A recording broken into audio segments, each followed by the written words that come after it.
This is a download from BFM 89.9, the business station. This is the TED Radio Hour. Each week, groundbreaking TED Talks. TED Talks. TED. Technology. Entertainment. Design. Is that really what it stands for? I've never known that. Delivered at TED conferences around the world. The gift of the human imagination. We've had to believe in impossible things. The true nature of reality beckons from just beyond. Those talks, those ideas, adapted for radio. From NPR. I'm Guy Raz. Coming up, everyone has an emotional experience just as rich as yours. I start to sweat. Heart rate will go up. Pupils dilate. Face turn red. Whether you're in love or whether you're frightened. How much do we trust our heads? How much do we trust our hearts? But the fact is, emotions are a complicated thing across people, instances, cultures. This episode, decoding our emotions. First, this news.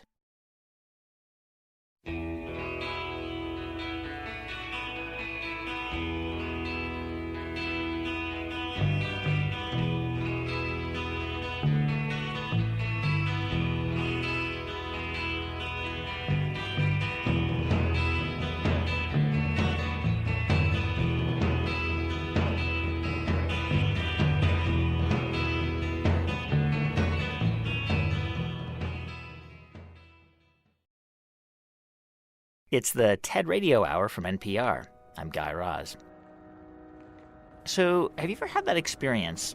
Walking down the street, listening to music, lost in the world of your own soundtrack. And then you notice that someone else is doing the exact same thing, listening to their own soundtrack, starring in their own movie, living a parallel life, a life you will never get to see. And should you make an appearance, if ever, it would be as a blur of faces passing by on the sidewalk or the silhouette in a lit window at night. And did you know there's a word for that feeling? Sonder. Sonder is the awareness that everyone has a story. That all the random passersby you see around you, they all have an emotional experience just as rich as yours. Their lives are just as complex, and they have connections that sort of spiral outward, even though to you they're just, an extra in the background. This is John Koenig.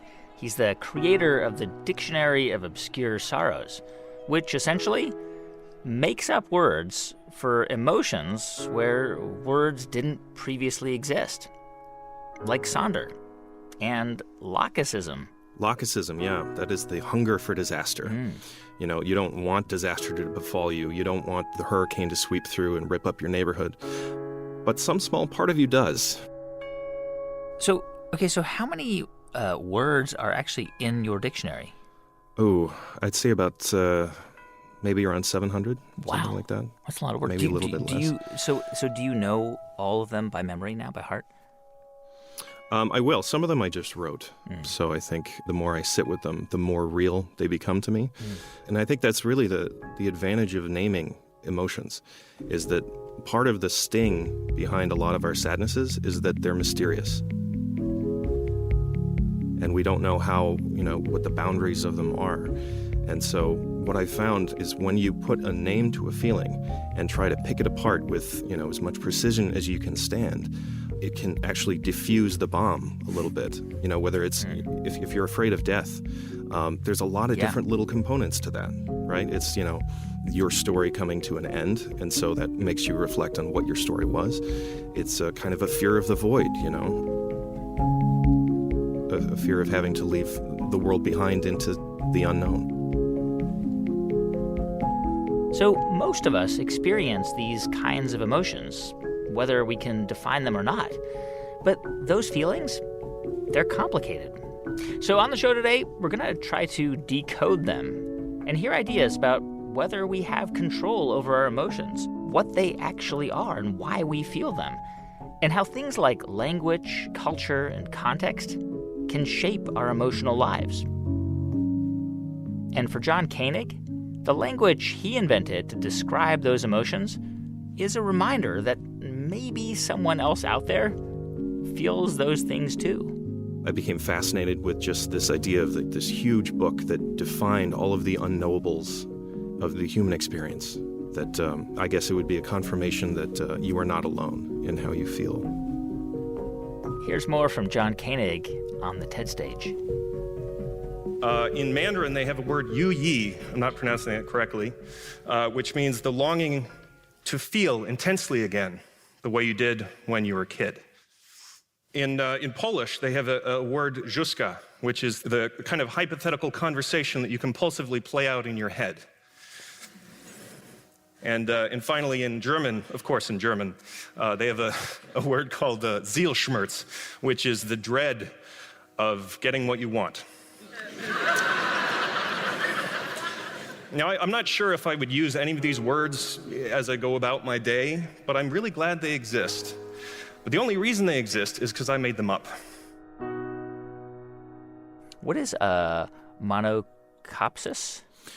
Yeah, monocopsis. So that is the subtle but persistent feeling of being out of place, unable to recognize the ambient roar of your intended habitat, in which you'd be fluidly, brilliantly, effortlessly at home. Yeah.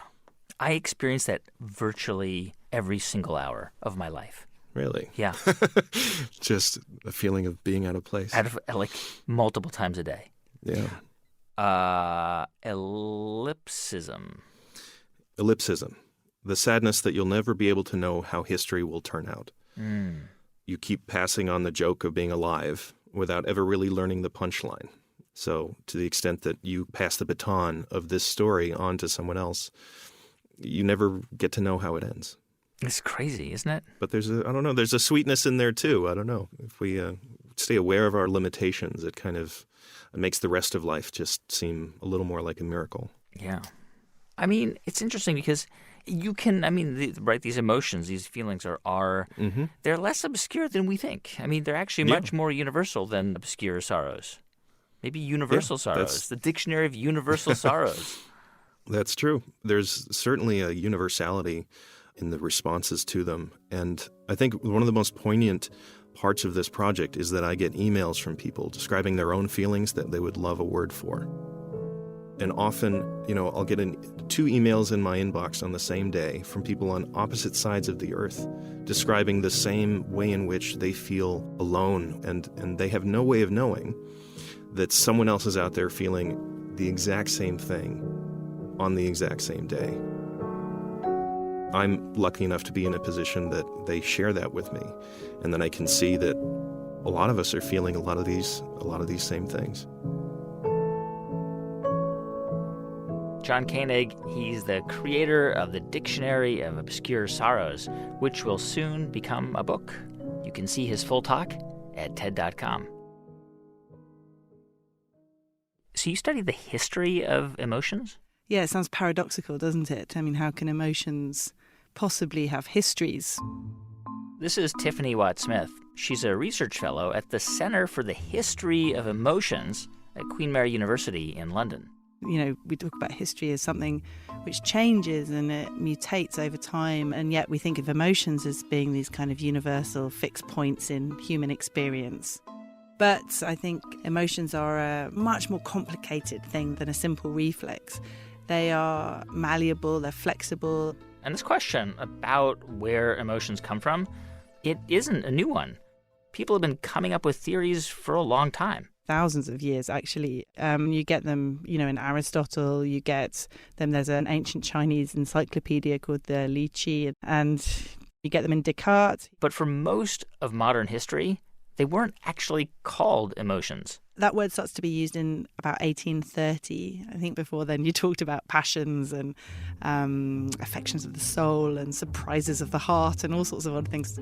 So around the middle of the 20th century, a psychologist named Paul Ekman decided to research whether human emotions are universal. So first, he traveled around, studying people from all around the globe. Asked them to fill out questionnaires. How were they portraying sadness? What sort of things did they say when they were in love? Showed them photographs of different facial expressions. People were able to identify and recognize particular emotional states. And after years of research, Paul Ekman concluded there are 6 core human emotions. Disgust, fear, surprise, happiness, anger, and sadness. And he argued that every human experiences these emotions in more or less the same way. And this idea became the foundation for how researchers and academics studied emotions. But there's a problem with this theory. The problem with this picture is it doesn't entirely capture what an emotion is. Tiffany picks up the idea from the TED stage. As a historian, I've long suspected that as language changes, our emotions do too. Let me tell you a story. It begins in a garret in the late 17th century in the Swiss university town of Basel. Inside, there's a dedicated student living some 60 miles away from home. He stops turning up to his lectures, and his friends come to visit, and they find him dejected and feverish, having heart palpitations, strange sores breaking out on his body. The doctors are called, and they think it's so serious that prayers are said for him in the local church. And it's only really when they're preparing to return this young man home so that he can die that they realise what's going on. Because once they lift him onto the stretcher, his breathing becomes less laboured. And by the time he's got to the gates of his hometown, he's almost entirely recovered. And that's when they realise that he's been suffering from a very powerful form of homesickness. Well, in 1688, a young doctor, Johannes Hofer, heard of this case and others like it, and christened the illness nostalgia. The last person to die from nostalgia was an American soldier fighting during the First World War in France. How is it possible that you could die from nostalgia less than 100 years ago? But today, not only does the word mean something different, a sickening for a lost time rather than a lost place, but homesickness itself is seen as less serious. This change seems to have happened in the early 20th century. But why? Was it the invention of telephones or the expansion of the railways? Was it perhaps the coming of modernity with its celebration of restlessness and travel and progress that made sickening for the familiar seem rather unambitious? You and I inherit that massive transformation in values, and it's one reason why we might not feel homesickness today as acutely as we used to. So if our notion of what an emotion is changes over time, right, then presumably our emotions are connected to context, to language, how we frame them. So can we reframe the way we think about what an emotion means? Yeah, I think this is, to me, this is really the point of this work. You can develop a certain emotional vocabulary in quite an unthinking sort of way because you absorb all of this stuff that you're taught and from your culture and so on. And once you become aware of it, it's possible to rethink some of those stories. So, for example, about happiness, which one might feel rather pressurized into nowadays and feel rather inadequate if you don't feel happy enough all the time and whatever. And it's quite something of a relief, I think, to see other cultures of the past and understand that sadness might have been valuable and important. And in fact, you can look at self-help manuals in the 16th century and it's almost the opposite. Writers are trying to encourage people to get in touch with sadness because it's really important emotion. So once we understand the political and the cultural forces which have shaped the values that we attach to our emotions today, then it gives us the opportunity to rethink them and to question them and, allow ourselves to feel a bit differently. Coming up in just a moment, Tiffany explains how emotions don't just change across time. They also change from place to place. I'm Guy Raz, and you're listening to the TED Radio Hour from NPR.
It's the TED Radio Hour from NPR. I'm Guy Raz. And on the show today, decoding our emotions.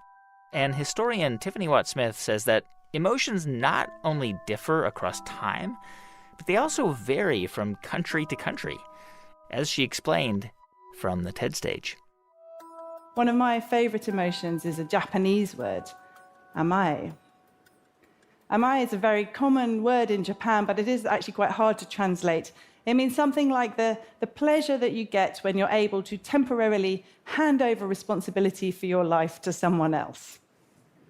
Now, anthropologists suggest that one reason why this word might have been named and celebrated in Japan is because of that country's traditionally collectivist culture, whereas the feeling of dependency may be more fraught amongst English speakers who have learned to value self-sufficiency and individualism. What might our emotional languages tell us, not just about what we feel, but about what we value most? Tiffany, is the emotional life of an English speaker substantially different from the emotional life of a Japanese speaker, for example? I think this is a curious question, and it's easy to overstate. On the one hand, it's possible for me to learn a Japanese word like amae, which I talk about in the TED Talk, and think, yes, I recognize that emotion. But at the same time, it's remote enough that I might not let that feeling come to the foreground of my mind, and therefore it doesn't become part of my experience in quite the same way as it would do if I definitely had a word for it. Right. But I mean, I guess I always assumed that, like, it doesn't matter where you go in the world, but if someone dies, like if a child dies, a parent grieves and experiences sadness. Or if a child is born healthy, a parent or a caregiver experiences happiness. Or if somebody steals your cow or fires you from your job, you experience anger, right? Like those feel pretty universal. Like that certain experiences trigger a feeling that most of us feel. Yeah, and I don't disagree that there would be a lot of common ground in those emotional experiences, but there is also quite a lot of diversity in them too. I'm just thinking there is a tribe in Ghana called the Koma tribe where it's actually common for grandchildren to laugh and joke at the funeral of their grandparents, and in some cases to steal the corpse and perform practical jokes with it. Yeah. That's part of the funerary activities. That's what happens. And in fact, I mean, there are some funerals that I've been to where people have been encouraged to laugh. Right. So actually, it's easy to look for common ground, but also perhaps it's important not to do that at the expense of recognizing differences. And probably in time, there'll be a different way of thinking about emotions all over again. Tiffany Watt-Smith. She's a research fellow at the Center for the History of Emotions at Queen Mary University of London. You can see her full talk at TED.com.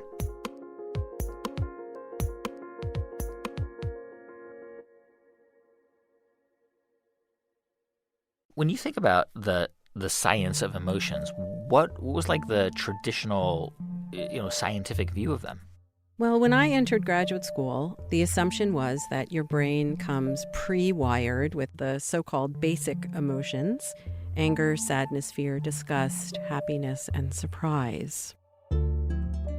This is Lisa Feldman Barrett. She's a professor of psychology at Northeastern and a researcher at Harvard Medical School. And Lisa's at the forefront of changing, even upending, some of our old assumptions about emotions.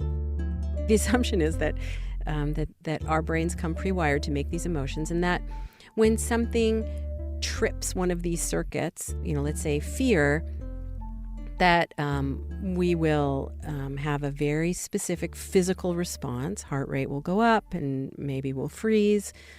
Our faces will make a particular expression that displays the emotion on the face for others to see and recognize universally, and that will reveal to you, kind of like a fingerprint, what emotional state someone is in. And do you think that's true? I mean, do emotions apply to all people universally across the board? No, they don't. Huh. We know that all of these emotion categories appear in many cultures, but they also fail to appear in some cultures. For example, sadness doesn't occur in Tahitian, and in Russian there are multiple sadnesses, not just one. And the point is that, no set of physical sensations has a purely psychological meaning that is constant across all instances and all people.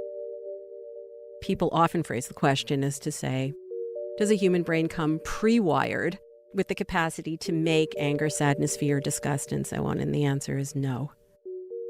Lisa Feldman Barrett spoke about her ideas from the TED stage. My research lab sits about a mile from where several bombs exploded during the Boston Marathon in 2013. The surviving bomber, Zakhar Tsarnaev of Chechnya, was tried, convicted, and sentenced to death. Now, when a jury has to make the decision between life in prison and the death penalty, they base their decision largely on whether or not the defendant feels remorseful for his actions. Tsarnaev spoke words of apology, but when jurors looked at his face, all they saw was a stone-faced stare. Now, Tsarnaev is guilty. He murdered and maimed innocent people, and I'm not here to debate that. But as a scientist, I have to tell you that jurors do not and cannot detect remorse or any other emotion in anybody ever. Neither can I, and neither can you. And that's because emotions are not what we think they are. I have studied emotions as a scientist for the past 25 years, and in my lab, we have probed human faces by measuring electrical signals that cause your facial muscles to contract to make facial expressions. We have scrutinized the human body in emotion. We have analyzed hundreds of physiology studies involving thousands of test subjects. And the results of all of this research is overwhelmingly consistent. Emotions are guesses. The way that we see emotions in others are deeply rooted in predictions, right? So to us, it feels like we just look at someone's face and we just read the emotion that's there in their facial expressions the way that we would read words on a page. But actually, under the hood, your brain is predicting. It's using past experience based on similar situations to try to make meaning. So the lesson here is that emotions that you seem to detect in other people actually come in part from what's inside your own head. So we think that we have this intuitive ability to sense how someone's feeling just by looking at them, right? We make assumptions about how people are feeling based on their facial micro movements, right? Or their body language. And what you're saying is that is actually, there's no scientific basis in making that prediction, except that we're not always wrong. In fact, we're often right, and we often do this pretty well. So is that just because we're lucky? Here's what we know. We know that there's no single objective fingerprint, single objective measure for any emotion that holds across instances, across people, across cultures. My husband, for example, makes a full-on scowling face when he is thinking very deeply. People often will say to him, "Are you angry?" And he'll say, "No, I'm not angry, I'm thinking." And it's really tempting, to believe that your confidence that you're right means that you can read people beautifully. But the fact is, when you perceive emotion in someone else, you're just guessing. Is it ever possible to guess correctly? I would say, of course it's possible to guess correctly. We do it all the time. Except you're guessing. Well, sure, but I'm guessing when I give you a dollar bill that you'll accept it, too, as money. It's just a pretty good guess. A lot of the time, our guesses are right, but sometimes our guesses are drastically wrong. For example, women over the age of 65 are more likely to die of a heart attack than men. And the reason why, one reason why, is that when they show up to emergency rooms with symptoms, they and their physicians believe that they are anxious, that they're experiencing anxiety. And so they send women home who have a heart attack and die. instead of sending them for tests, as they're more likely to do with a man. And so, again, a drastic misperception, and there are real consequences for that. And so here's my concern. Tech companies, which shall remain nameless, well, maybe not, Google, Facebook, are spending millions of research dollars to build emotion detection systems. And they are fundamentally asking the wrong question, because they're trying to detect emotions in the face and the body. But emotions aren't in your face and body. Physical movements have no emotional meaning. We have to make them meaningful. A human or something else has to connect them to the context, and that makes them meaningful. That's how we know that, a smile might mean sadness, and a cry might mean happiness, and a stoic, still face might mean that you are angrily plotting the demise of your enemy. Now, if I haven't already, gone out on a limb, I'll just edge out on that limb a little further and tell you that the way that you experience your own emotion is exactly the same process. Your brain is basically making predictions, guesses, that it's constructing in the moment with billions of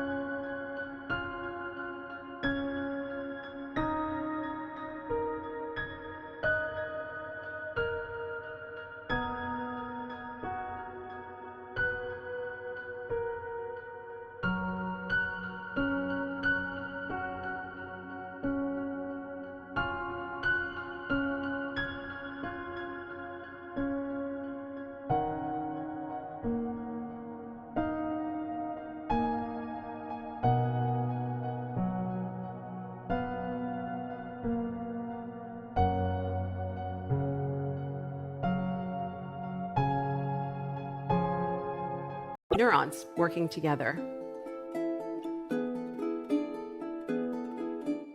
Okay, so what I'm wondering is, if our emotions, like fear or anger and all the others are, as you say, just guesses or predictions, do they have any real intrinsic meaning?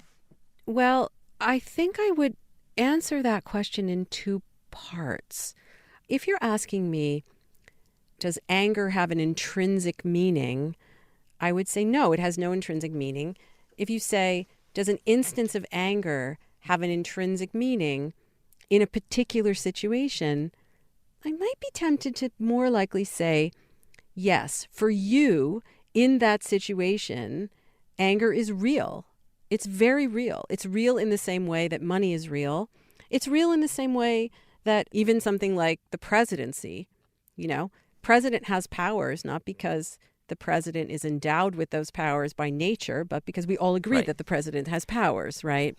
That was even true of kings and queens. Right. People used to believe they had intrinsic powers from God, but actually they just had power because we all just agreed that they had power, and then they did. So it's real because we believe it's real. Yeah, not only do we believe it's real, I would say we believe it's real, and so it becomes real because we believe it's real. It's a little bit like your question of everybody's question, really, is emotions. Are emotions hardwired, or are they cultural artifacts? And I would say, well, that's a false dichotomy.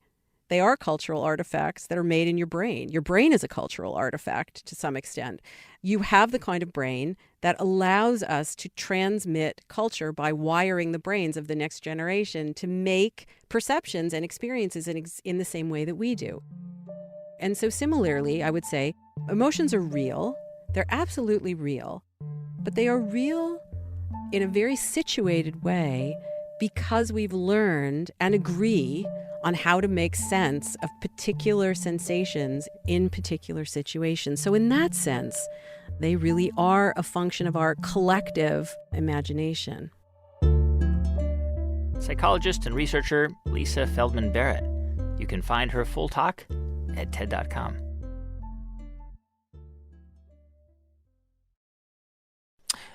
What's the connection between lying and our emotions?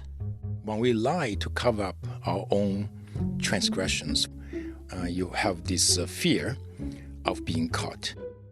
And also you have this shame and guilt, and also the delight they associate with that. This is Kang Lee. I study developmental neuroscience with a special focus on emotion, lie-telling in children and adults. And Kang says, specifically when kids lie, they learn pretty early on how to hide all of these emotions and control their facial expressions. You have to manage all your facial expressions, your body language, the words you're going to choose to make your lies stick. So I guess I should mention, Kang, that just like a couple of days ago, the remote control on our Google Chrome thing was broken. Like it was peeled back. Like you'd use jaws of steel to peel it back. And I looked at my kids. I said, "What happened?" And they both looked at me and said, "I don't know." I said, "You don't know what happened to this remote control?" And they said, "No." I said, "Did you break it?" "No." "Did you touch it?" "Yes, but we didn't break it." Exactly. Yeah, and they when they answer these questions, they actually look right into your eyes, right? They did not actually avert their eyes, right? Right into my eyes. "No, I didn't do it." Yes, indeed. And then the majority of kids, when they lie, they actually look into your face and very seriously say, "No." I'm talking about very young kids. These could be 2 years old or 3 years old. So they are very good at managing their facial expressions. Now, remember how Lisa Feldman Barrett just said that our ability to detect emotions in other people is unreliable? And that a facial expression doesn't necessarily tell you much about how someone's feeling? Well, Kang believes there might be a way to detect emotions without using our eyes. Kang Lee explains his research from the TED stage. We know that underneath our facial skin, there's a rich network of blood vessels. When we experience different emotions, our facial blood flow changes subtly. So by looking at facial blood flow changes, we can reveal people's hidden emotions. We have developed a new imaging technology we call transdermal optical imaging. To do so, we use a regular video camera to record people when people experience various hidden emotions. And then, using our image processing technology, we can extract transdermal images of facial blood flow changes. And using this technology, we can now reveal the hidden emotion associated with lying and therefore detect people's lies with an accuracy at about 85%. So let me see if I understand this correctly. You can train a video camera onto a human face, and then with your technology, you can analyze facial blood flow, and then that indicates how a person is feeling with an accuracy rate of 85% when it comes to lying. Yes. But can you do that with other emotions? Well, right now we can measure your emotion at about 93% accuracy to differentiate between 3 states: positive, neutral, and negative. And then with regard to specific emotions, depends on the situations. For example, disgust, we can do about 89% accuracy. But some other emotions not very good. Fear is the most difficult one, and it's about 64%. But still, so we have a long way to go to be able to pick up information from your face to say, guy now he's experiencing fear or something like that. In a minute, just how Kang Lee's technology works and whether we can actually keep our emotions private ever again. I'm Guy Raz, and you're listening to the TED Radio Hour from NPR.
It's the TED Radio Hour from NPR. I'm Guy Raz. And on the show today, decoding our emotions. And we were just hearing from psychologist Kong Lee describe a new technology that he's created in his lab by using something called transdermal optical imaging. Yes, and the technology actually is very simple.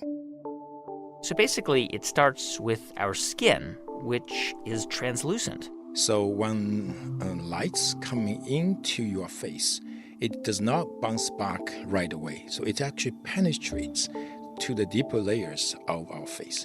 And just by using a regular video camera to record a face? The cameras on our iPhone is amazingly good.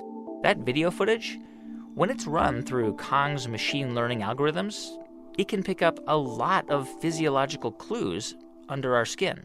So they actually can pick up these reflections from your face. But what are they actually picking up? Okay, so the vascular system and heartbeat variability, which is extremely important to measure your stress. And then you have breathing. So these are very, very good indications of how much stress you are in.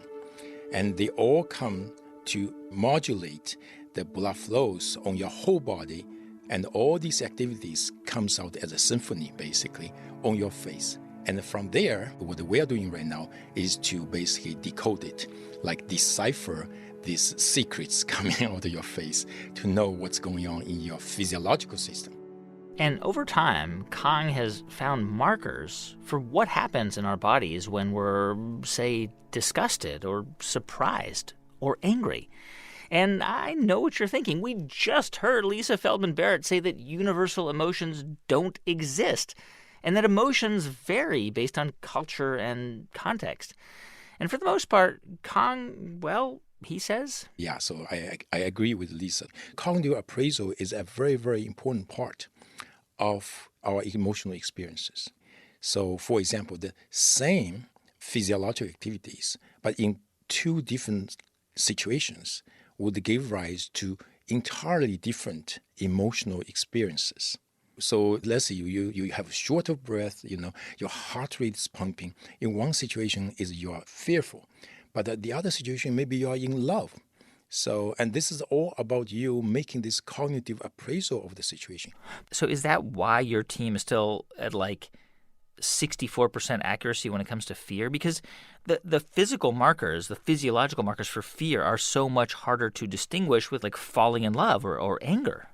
Yes, we tend to think about emotions as kind of natural instinctive reactions, but rather the brain plays a very important role to say, I'm falling in love. That's why my heart quickens. I start to sweat. My face turns red. But on the other hand, you may say, I just feel angry. My heart quickens, my face turns red, and my breathing becomes faster, something like that. But fortunately, though, we as humans tend to respond to a host of things in a very similar way. And because of this, then you say, okay, these are the signatures of disgust, these are the signatures of joy. I mean, if in fact you can connect certain physiological signals to specific emotions, surely it has to be adjusted for cultural context, right? Because there are some cultures that we know of that don't experience sadness because they don't have the language. The word doesn't exist. Totally. I grew up in China. So, and then I started to study psychology in college. And one of the words I came across was depression in English. And I had no idea what depression was. Because in China, in terms of diagnosis, it's called love sickness. So basically, the appraisal of the psychiatrists about your depression is not because you are biochemical imbalance, but just simply you cannot find a partner for life. Wow. So just think about this. This is just one simple example. There are many, many other cultures. They may have language for certain emotions, but not for some others. So these differences must come to play. So essentially, the thinking is that over time, as this technology gets better and better, and as the appraisals really do match the physiological signals, you can adjust this for different cultures and in different contexts. Oh, certainly. So that what we're doing now actually is not only adjust according to your culture, we are adjusting according to you. Just imagine a few years down the road, there is a robot at home, and your robot basically is videotaping you and extracting physiological activities from you by remotely using our technology, for example. And then they figure out, in these kind of situations, oh, that's when you are happily reading books to your kids. This situation, you get frustrated when you burn your toast or something like this, right? They learn from your past information about you, and then they can predict much, much better about your personal emotional experiences. Okay, so there could be in the future a robot in your house that's just constantly assessing you based on your face and what's going on behind your skin, and just that could be a reality in the future? Oh yeah, definitely. It's in the very, very near future, not remote future. So I don't want that future. Go back to the past. Why? Go back, future. That scares me. I don't want a robot knowing my emotions. Really? Because I thought this would be good. I discovered that activities we can pick up are very, very useful for monitoring our health. For example, by looking at the facial blood flow changes, we discover some people have arrhythmia, and we can tell them their blood pressures as well. And from there, we actually now can measure your stress very accurately. So this is, to me, is very, very useful. And from there, I'm just thinking about my parents, right? They're in China, so they by themselves, and they are in their 90s, and sometimes they become lonely. So I try to call them every day, but it's still only like 10, 15 minutes. But they want to sometimes have conversations with someone. So this is what I'm kind of envisaging, creating a robot for my parents so they can converse them about their inner emotions. Yeah. And sometimes they may feel depressed a little bit, and then the robot can help them to lift their spirit up.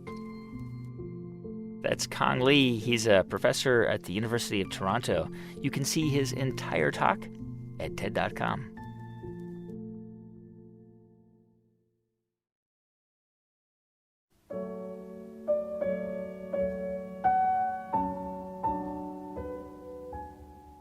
Musicians are people who have a natural ability to exist within the world of emotions and in some way or another try and relate that to other worlds that seem to present themselves. But certainly performers are not scared of emotions, which of course many people are. This is Michael Tilson Thomas. He's the music director for the San Francisco Symphony. We find the music an easier, more comfortable place for us to reveal what we're really feeling. Things that we'd think, oh, that's far too embarrassing for me to put into words. I'll seem too sappy or sentimental or whatever.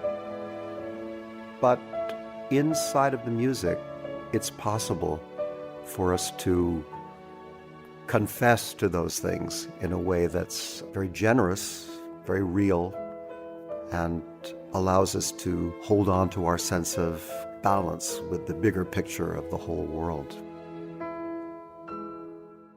What do you feel when you hear classical music? When I hear classical music, I experience overlapping streams of different senses of time, different kinds of forces operative inside of music, which it seems to me very much match up to the sort of way in which our basic psyche is constructed. When we're looking at the world, we're making a judgment. How much is that an intellectual decision? How much is that a completely instinctive emotional impression?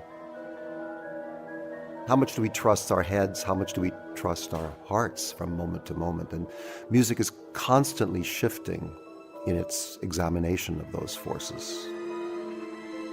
And of course, music has a whole language as part of itself, which is called harmony, which since many hundreds of years has been exploring the complexity of emotional states and the way it's possible for you to feel happy, apprehensive, resentful, expectant, all at the same time. And for classical music, that language of emotion has evolved over centuries and centuries, as Michael Tilson Thomas explained from the TED stage. Every musician strikes a different balance between faith and reason, instinct and intelligence, and every musical era had different priorities of these things, different things to pass on, different whats and hows. So in the first 8 centuries or so of this tradition, the big what was to praise God. And by the 1400s, music was being written that tried to mirror God's mind as could be seen in the design of the night sky. The how was a style called polyphony, music of many independently moving voices that suggested the way the planets seemed to move in Ptolemy's geocentric universe. This was truly the music of the spheres.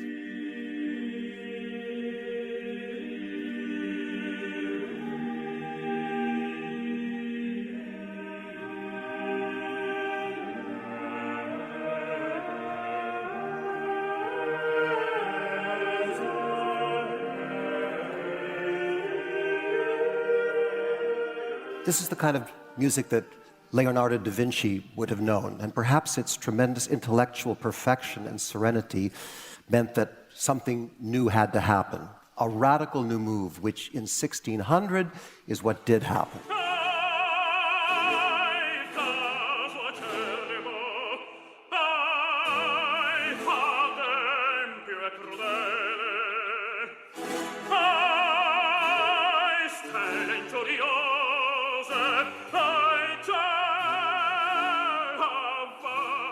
This, of course, was the birth of opera, and its development put music on a radical new course. The what now was not to mirror the mind of God, but to follow the emotional turbulence of man.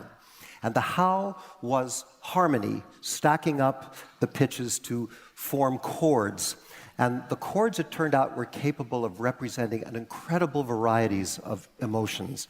And the basic chords were the ones we still have with us, the triads, either the major one, which we think is happy, or the minor one, which we perceive as sad.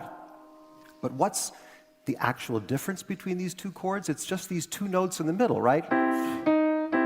It's either E natural at 659 vibrations per second, or E flat at 622. So the big difference between human happiness and sadness, 37 freaking vibrations. Can you describe a piece of music that makes you sad? Well, there are different kinds of sadness. There's music that expresses reactions to some tragic circumstance. And there are pieces by Mahler and Beethoven which explore this kind of craggy, oh my God, no, no, no, sort of world of denial.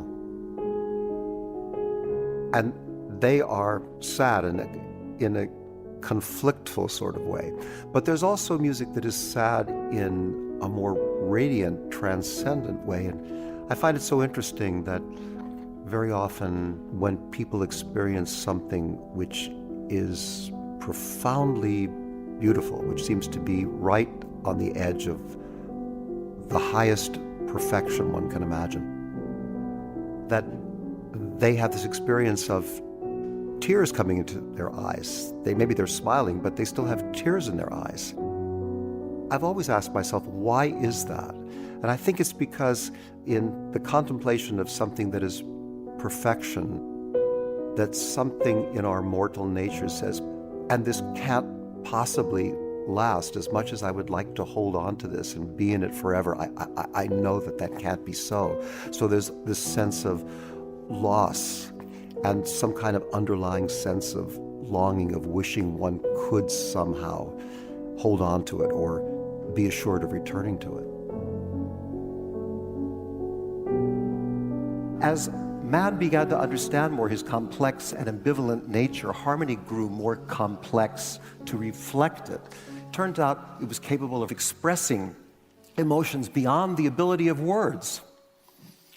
Now, with all this possibility, classical music really took off. It's the time in which the big forms began to arise, and the effects of technology began to be felt also, because printing put music, the scores, the code books of music into the hands of performers everywhere.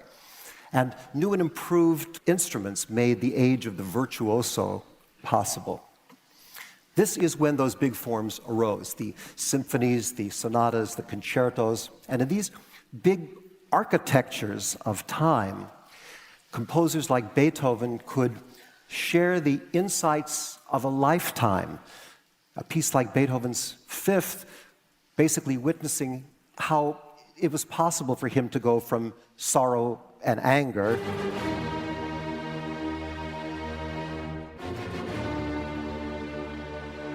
over the course of a half an hour, step by exacting step of his route to the moment when he could make it across to joy.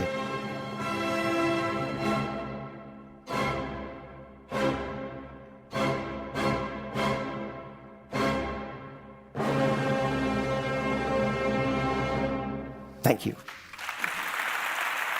Michael Tilson Thomas, he's the music director of the San Francisco Symphony and conductor laureate of the London Symphony. You can see his full talk at TED.com. Emotion.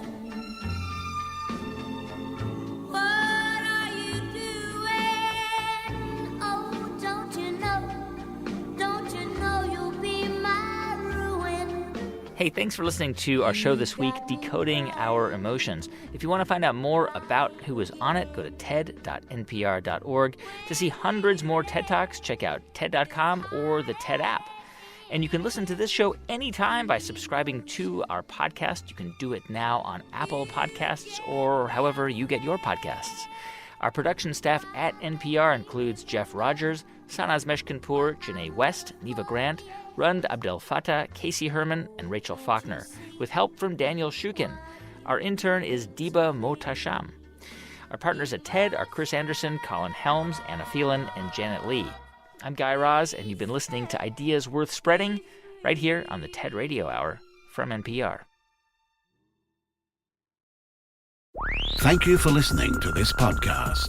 To find more great interviews, go to bfm.my or find us on iTunes. BFM 89.9, the business station.